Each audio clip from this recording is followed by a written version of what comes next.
तो दुर्योधन एक जल के सरोवर में गिर गया था। ऊपर अटारी के ऊपर द्रौपदी खड़ी थी, ताली बजा बजा करके जोर से हंसी। और द्रौपदी ने क्या कहा दुर्योधन से, अंधे का बेटा अंधा हुआ। मेरी माता बहनों से मैं हमेशा ये कहता हूं कि अपनी वाणी के ऊपर हमेशा संयम रखना, कभी किसी को अपने मुख से कभी बुरा नहीं कहना है। ये पुरुष लोग जो होते हैं ना, मन में गांठ बांध के रख लेते हैं आपकी वाणी। कभी अपनी वाणी से किसी को भला बुरा कभी मत कहना। पुरुष गांठ बांध के रख लेता उस बात को। भरी सभा में द्रौपदी दुर्योधन के ऊपर हंसी, अंधे का बेटा अंधा हुआ, तुझे पानी नहीं दिखा। तब दुर्योधन ने कहा, ए द्रौपदी, तूने आज मेरा अपमान किया है इंद्रप्रस्थ में, मैं तेरा भरी सभा के अंदर अपमान करूंगा, ये मेरी प्रतिज्ञा है। बताओ, बात गांठ बांध ली। और दुर्योधन आया हस्तिनापुर और चौसर का खेल हुआ। चौसर का खेल रचाया गया और चौसर का खेल रचा दोनों ने, पांडव और कौरव मिलकर चौसर का खेल।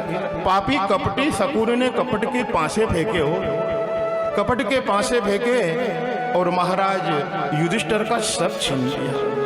धन राज वैभव जो भी था ना, सब महाराज युधिष्ठिर चौसर में हार गए जुए में। जुआ कितनी बुरी चीज है। धर्मराज होकर के जुआ खेल रहे, वो सूचना दे रहे हमें कि ये जुआ मेरा नहीं हुआ तो तुम्हारा कभी जीवन में भी नहीं हो सकता।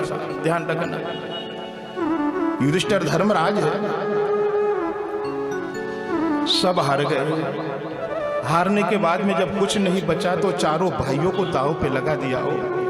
अर्जुन, भीम, नकुल, सहदेव को अपने आप को दांव पर लगा दिया, अपने आप को भी दांव पर लगा दिया। पांचों भाई जुए में हार गए। जब कुछ नहीं बचा तो अपनी धर्मपत्नी द्रौपदी को दांव पर लगा दिया। द्रौपदी को भी हार गए। जब द्रौपदी को हार गए तो दुर्योधन ने दुशासन से कहा, ए दुशासन, ये द्रौपदी मेरी दासी है। क्या कहा? ये द्रौपदी मेरी दासी है और दासी का राजमहल में कोई काम नहीं होता। जा उसको लेकर के इस राजसभा के अंदर ला। एक बार द्रौपदी ने मेरा अपमान किया था, आज मैं उसका अपमान करूंगा। बताओ, पापी दुशासन गया और द्रौपदी के केस पकड़कर भरी सभा के अंदर घसीटते हुए लाया हो। द्रौपदी रोती बिलकती और दुशासन से कहती है कि भैया मैं तुम्हारी भाभी हूं और ऐसी भरी सभा में मुझे केस पकड़कर घसीट कर ले जा रहे हो, तुम्हें लाज नहीं आती, तुम्हें शर्म नहीं आती? तब दुशासन ने कहा कि तुम्हें हमने जीत लिया है, तुम दासी हो, अब कोई पटरानी नहीं हो। भरी सभा में रोती बिलकती हुई आज द्रौपदी को लेकर के आया।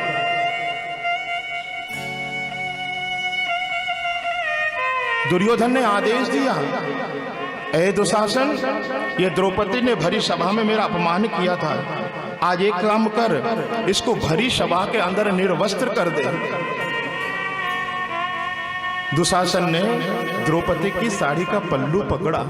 तब द्रौपदी दौड़ करके धृतराष्ट्र के पास गई और महाराज धृतराष्ट्र से कहा, ये तुम्हारे बेटे, आज इनका हाथ मेरे पल्लू तक पहुंच गया। आज इस आसन के ऊपर तुम राजा बन करके बैठे हो, आज नेत्रहीन हो, कान से तो सुन सकते हो आप। धृतराष्ट्र ने भी नीचे मुख कर लिया। पितामह भीष्म के पास गई द्रौपदी दौड़ करके और द्रौपदी ने कहा, हे पितामह भीष्म, आज तुम्हारी कुल वधू की भरी सभा में लाज जा रही है। ये पापी दुशासन मेरा वस्त्र हरण करना चाहता है और आप देख रहे हो। आज पितामह भीष्म ने भी अपने मुख नीचे कर लिया। द्रोणाचार्य जी के पास गई द्रौपदी। द्रोणाचार्य जी से कहा कि ये सब आपके शिष्य हैं, आपने इनको धनुर्विद्या का ज्ञान दिया है, गदा युद्ध का ज्ञान दिया है इनको, ये आपके शिष्य है, आप इनको आज्ञा क्यों नहीं देते? ये भरी सभा के अंदर आज मेरे पल्लू तक दुशासन का हाथ पहुंच गया। आज गुरु द्रोणाचार्य ने भी नीचे मुंह करके बैठ गए। कुलगुरु कृपाचार्य की शरण में गई और कुलगुरु कृपाचार्य जी से भी यही बात को कही कि बचपन से लेकर आज तक तुमने इनको विद्या का दान दिया है, ऐसे शिष्य है तुम्हारे जो एक भरी सभा में आज एक नारी का अपमान कर रहे हो और आप बोल नहीं रहे हो, चुप बैठे हो। तब जाकर के गुरु कृपाचार्य ने भी अपना मुख नीचे कर लिया। कोई जब नहीं बोल पाया और भरी सभा के अंदर जब किसी ने द्रौपदी की बात नहीं सुनी, उस समय दुशासन ने पल्लू पकड़ा और जब साड़ी खींच रहा था, उस समय द्रौपदी ने मन विचार किया, ये तो संसार के लोग हैं, इनसे क्या आशा करना। क्या कहा? ये तो इस संसार के लोग हैं, इनसे क्या आशा करूं, सुख की कामना करूं, ये लोग मेरी लाज बचाएंगे। लाज बचाने तो वाला मेरा मुरली वाला है वो। क्या कहा? जब दोनों हाथ जोड़े और हाथ जोड़ करके साड़ी का जो पल्लू था मुख में दबा लिया हो, साड़ी का एक पल्लू मुख में दबा करके दोनों हाथ जोड़ करके उस नारायण की स्तुति करती है द्वारकाधीश, अब ये संसार के लोग मेरी रक्षा नहीं करेंगे, एक काम करो, तुमको आना पड़ेगा। दुशासन द्रौपदी को निर्वस्त्र कर रहा है, साड़ी खींच रहा है, थक गया, साड़ी खत्म नहीं हो रही है। साड़ी का पल्लू आज द्रौपदी के दांतों में छिपा हुआ है, श्री कृष्ण की आवाज लगा रही है, आज मेरे नारायण ने वस्त्र के रूप में अवतार धारण कर लिया हो, वस्त्र बन गए भगवान। दुशासन की भुजा थकित भई वसन रूप भय श्याम, सुनेरी मैंने निर्बल केवल राम। बता, ये भुजा थक गई, साड़ी का पल्लू खींचते खींचते साड़ी, मगर साड़ी खत्म नहीं हुई। और उस समय तीन लोक के नाथ ने आकर एक नारी की रक्षा करी, एक नारी का सम्मान किया है। आज भरी सभा के अंदर पांडव ने प्रतिज्ञा करी है, भीमसेन ने प्रतिज्ञा करी। भीम ने कहा, हे दुर्योधन, तूने हमारी धर्मपत्नी का अपमान किया है। दुशासन से कहा कि इसे निर्वस्त्र करके मेरी जंगा के ऊपर बैठा दे। तो सुन दुर्योधन, भीमसेन ने प्रतिज्ञा की, जब तक मैं तेरी जंगा को रण की भूमि में नहीं तोड़ दूंगा, जब तक मेरे पूर्वजों को अपना मुख नहीं दिखाऊंगा, ये मेरी प्रतिज्ञा है। अर्जुन ने प्रतिज्ञा करी। अर्जुन कहता है, कर्ण, तूने हमारी धर्म पत्नी को वैश्या शब्द कह करके पुकारा है। कर्ण ने क्या कहा था द्रौपदी से कि जो 5-5 पतियों के साथ में रहती है वो कोई नारी है, कोई स्त्री है, और ये तो वैश्या है जो 5-5 पतियों के साथ में रहती है।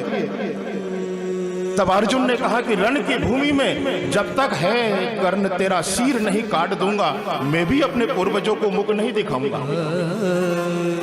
नकुल सहदेव ने प्रतिज्ञा कर ली वहां पर, ए मामा शकुनी, तुमने कपट के पासे फेंके और कपट के साथ हमारे साथ छल किया आपने। जब तक रण के मैदान में हम तुमको नहीं मारेंगे, जब तक हम भी हमारे पूर्वजों को हमारा मुख नहीं दिखाएंगे। ऐसे सब पांडवों ने प्रतिज्ञा कर ली। छोटी सी बात के ऊपर आपको पता कितना बड़ा युद्ध हुआ, महाभारत जैसा युद्ध हो गया। और महाभारत का जब युद्ध हुआ तो कौरव पक्ष और पांडव पक्ष, ध्यान देना, बड़ा घनघोर युद्ध हुआ। युद्ध के अंत में केवल 3 प्राणी बच गए हो, सब मारे गए। दुर्योधन की जंगा भीमसेन की गदा से टूटी, सरोवर के तट पर दोनों जंगा तोड़ा करके मृत्यु की प्रतीक्षा कर रहा है दुर्योधन पड़ा। गुरु द्रोणाचार्य जी का बेटा अश्वत्थामा बच गया, कुलगुरु कृपाचार्य बच गए। दुर्योधन की दोनों जंगा टूटी है, मृत्यु की प्रतीक्षा कर रहा है। रात्रि का समय चल रहा था। अश्वत्थामा गुरु द्रोणाचार्य का बेटा है, ध्यान देना कथा पर। इसको अपने मित्र की याद आई कि आज मेरा मित्र मृत्यु की प्रतीक्षा कर रहा है, मृत्यु आ नहीं रही है। दौड़ करके गया, रात्रि के समय था, सरोवर के तट पे गया, अपने मित्र दुर्योधन का सिर उठाया, अपनी गोद में सिर रख लिया अश्वत्थामा ने। और अश्वत्थामा ने कहा, बोल मित्र, तेरी क्या इच्छा है? आप लोग बहुत ध्यान से सुनना कथा को। क्या कहा? बोल तेरी क्या इच्छा है? तब दुर्योधन ने कहा कि मरने वाले आदमी की तुमने अंतिम इच्छा पूछी है। जो मृत्यु को प्राप्त होता है ना, जो आदमी मरने वाला है, उसकी अंतिम इच्छा पूछी जाती है। जब वो मृत्यु के सैया पर पड़ा रहता है, अंतिम श्वासें उसकी जब चलती है, तो हमारे घर के लोग भी उससे जाकर पूछते हैं ना कि दादाजी या कोई भी हो, आपकी क्या इच्छा है? अंतिम समय में हम आपको क्या दें? आज मित्र ने अंतिम इच्छा पूछी। बोल दुर्योधन तेरी क्या इच्छा है? तब दुर्योधन ने कहा, अंतिम समय में तुमने मेरी इच्छा पूछी है तो कहा, हे मित्र मेरी एक ही अंतिम इच्छा है कि हम 100 भाई थे।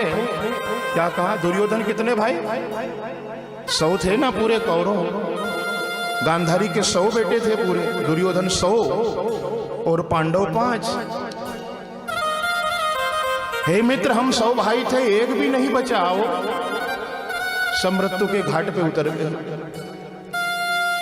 हम 100 भाई थे, 100 में से एक भी नहीं बचा। वो तो 5 थे, वो एक भी नहीं मरा, मात्र 5। इधर 100 में से एक भी नहीं बचा, और वो 5 है केवल पांडव, एक भी नहीं मरा। अगर उन 5 पांडव में से अगर एक भी वीर गति को प्राप्त हो जाता तो मेरी आत्मा शांत हो जाती कि हम 100 भाई मृत्यु के घाट पे उतर गए जाकर, और वो 5 पांडव में से एक भी नहीं मरा। कैसे मरे बताओ? जाको राखे साइया मार सके ना कोई, बाल न बाका कर सके जो जग में। बताओ, जिसकी रक्षा स्वयं परमपिता परमात्मा भगवान नारायण करते थे, उनको कौन मार सकता है संसार? बताइए।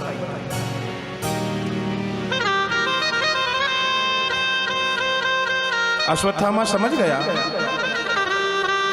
विचार करता है अश्वत्थामा कि मेरे मित्र की अंतिम इच्छा है कि पांडव में से कोई भी एक मृत्यु को प्राप्त होना चाहिए। अश्वत्थामा विचार कर रहा है कि करूं तो क्या करूं? दिन में अगर मैं युद्ध करूंगा 5 पांडवों से तो जीत नहीं सकूंगा, उनसे मैं क्या करूं? उपाय सूझ नहीं रहा है। बैठ करके विचार कर रहा था। एक बड़ वृक्ष के ऊपर एक कौवे का घोंसला, ध्यान देना कथा के ऊपर, एक बड़ वृक्ष के ऊपर एक कौवे का घोंसला बना हुआ था, उसमें कौवे के बच्चे रहते थे। एक बाज पक्षी आया और रात्रि के समय उन कौवे के बच्चों के ऊपर प्रहार किया, लेकर के चला गया। योजना मिल गई। एक बाज पक्षी ने रात्रि के समय कौवे के बच्चों के ऊपर प्रहार किया और रात्रि में हमला किया चोरी से। अश्वत्थामा समझ गया कि ये मुझे भी यही कार्य करना है। दिन में तो नहीं जीत पाऊंगा मैं पांडवों को, रात्रि में क्या करूं? तो अश्वत्थामा ने हाथ में तलवार रखी और धनुष बाण उठाया और मध्य रात्रि के समय पांडव को मारने के लिए जा रहा है। बताओ, कपट से। दिन में तो मार नहीं सकता था, रात्रि में मारूंगा, इनको सोए हुए को मारूंगा। विचार करके गया और जैसे ही इसने पहला कदम बढ़ाया, भगवान को भनक पड़ गई कान में कि आज मेरे भक्तों के ऊपर अपार दुख पड़ने वाला है, आज मरने वाले हैं, कोई पापी इनको मारने के लिए आ रहे हैं आज। विचार कर रहे परमात्मा क्या करें। और परमपिता भगवान नारायण ने 5 पांडवों से कहा, सुनो, तुमने युद्ध जीत लिया है, विजय की रात्रि है आज, अब तुम विजय हो गए हो, तो विजय की रात्रि को यहां मनाओगे क्या? शिविर में? चलो कुरुक्षेत्र में चलते हैं। और 5 पांडव को भगवान ने सोए हुए को जगाया। ध्यान देना कथा पर। जो परमात्मा की शरण में रहता है ना, भगवान उनको सोए हुए को जगाते हैं कि जाग, या क्या सो रहा है? भगवान ने कहा पांडव से, तुम सो रहे हो, अरे जागो, आज तो विजय की रात्रि, विजय की रात्रि कोई सोता है क्या? चलो आनंद लेंगे। उधर ले गए 5 पांडव को परमात्मा लेकर के चले गए और 5 पांडव के स्थान के ऊपर द्रौपदी के 5 बेटे जाकर के सो गए हो। युधिष्ठिर का जो बेटा था ना द्रौपदी का, वो युधिष्ठिर के जैसा ही दिखता था। भीम का बेटा भीम जैसा, अर्जुन का बेटा अर्जुन जैसा, नकुल सहदेव का बेटा नकुल सहदेव जैसे। 5 पांडव के एक बेटे थे द्रौपदी के गर्भ से, जिन्होंने जन्म लिया था। उन्होंने जाकर के देखा आज हमारे 5 पिताजी है ही नहीं, और उनके शिविर में आसन लगा हुआ था, उन आसन के ऊपर जाकर के 5 द्रौपदी के बेटे जाकर के सो गए। ये पापी निर्दयी आया मध्यरात्रि के समय, इसने मन में विचार किया अंधियारी रात पांचों पांडव सो रहे हैं, और गया धीरे से शिविर में और पांचों पांडवों के बदले में पांचों पांडवों के बेटों का सिर काट लिया। पांचों पांडवों के बेटों का सिर काट करके और ऐसे हाथ में लेकर के गया दुर्योधन के पास। दुर्योधन से कहा, देख मित्र, मैंने तेरी अंतिम इच्छा पूरी कर दी। देख, पांचों पांडवों का सिर काट करके लाया हूं आज तेरे लिए। तो दुर्योधन ने कहा कि जो मेरी पूरी सेना नहीं कर पाई, अश्वत्थामा तूने अकेले ने कैसा कर दिया? मेरी पूरी सेना मिल करके, गुरु द्रोणाचार्य, कृपाचार्य, अश्वत्थामा, पूरा इसकी पूरी सेना मिल करके, और वो कार्य ना कर पाई, वो कार्य तुमने कैसे कर दिया?